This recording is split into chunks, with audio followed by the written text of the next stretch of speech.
భారతదేశాన్ని ఎప్పుడు నేను అదే అన్నాను, మొన్న మధ్య కూడా అదే అన్నాను, ఎప్పుడు పనికి మాలిన పాకిస్తాన్ పగబట్టి అలా పాకుతూ మన పక్కనే కూర్చొని ఉంటుంది అని చెప్పాను. ఎందుకంత కఠినంగా చెబుతామంటే ఎప్పుడు భారతదేశాన్ని ఎలా నాశనం చేయాలా అని చూడడమే పాకిస్తాన్ పని. ఇక్కడున్న వాళ్ళు పాకిస్తాన్ని తిడితే అల్లాడిపోతుంటారు, వాళ్ళ గుండెలు జారిపోతూ ఉంటాయి. మరి తిట్టకేం చేస్తారు ఇలాంటి పనులు చేస్తుంటే? 49% మంది ఇటు జమ్మూ కాశ్మీర్ బోర్డర్లో ఉన్న పాకిస్తాన్లో నుంచి 49% మంది ఫాలోవర్స్. ఇంకా వాళ్ళకేం పని లేదా? భారతదేశంలో ఒక పార్టీ అని కాక్రోచ్ పార్టీ వస్తుంది, మనం దాన్ని ఫాలో అవుదామని. ఏం చేస్తారు వాళ్ళు వచ్చి? అంటే ఓట్లు వేయడానికి వస్తారా? కావాలని ఒక కుట్ర, ఏదో జరగబోతుంది అని చూపించడానికి జరిగిన కుట్ర ఇది. జమ్మూ కాశ్మీర్ బోర్డర్లో ఉన్న పాకిస్తాన్ నుంచి 49%, ఇదే వెస్ట్ బెంగాల్లో నుంచి బంగ్లాదేశ్లో వాళ్ళు 15%, యూకే, ఇక యూకే సపోర్ట్, యూకే మద్దతు ఎలాగో బంగ్లాదేశ్ అండ్ పాకిస్తాన్ రిలేటెడ్గా ఆ యూకే మద్దతు కూడా ఉంది కాబట్టి అక్కడి నుంచి ఒక 3%. అలాగే వీటన్నింటినీ నడిపించేది అమెరికా కాబట్టి ఎక్కడెక్కడి నుంచి జరగాలో జరుగుతుంది. అలాగే కెనడా ఎందుకు వచ్చింది?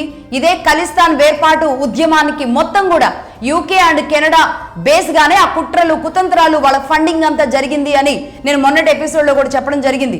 మీకు గుర్తుండాలి, లేదంటే ఆ ఎపిసోడ్ కూడా మళ్ళీ చూడండి. ఈ విధంగా అంటే కెనడా కూడా ఇందులో ఉంది 4% ఫాలోవర్స్తో. సో ఈ కాక్రోచ్ కంపెనీ క్లోజ్ చేసే సమయానికి ఎంతమంది ఉన్నారు? 2 crores ఉన్నారు. అంటే 80% మొత్తం కూడా వీళ్ళే ఉన్నారు. అంటే ఎంతమంది ఉన్నట్టు? మొత్తం 1,60,00,000 మంది బయట వాళ్ళే ఉన్నారు. కేవలం 20% అంటే 40 lakhs మాత్రమే భారతీయులు ఉన్నారన్నమాట. 40 lakhs. ఎవరు ఆ 40 lakhs? దీనిని కూడా డివైడ్ చేద్దాం.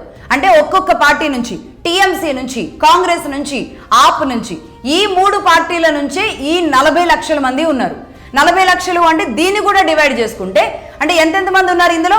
13 లక్షలు దాదాపుగా. అంతే.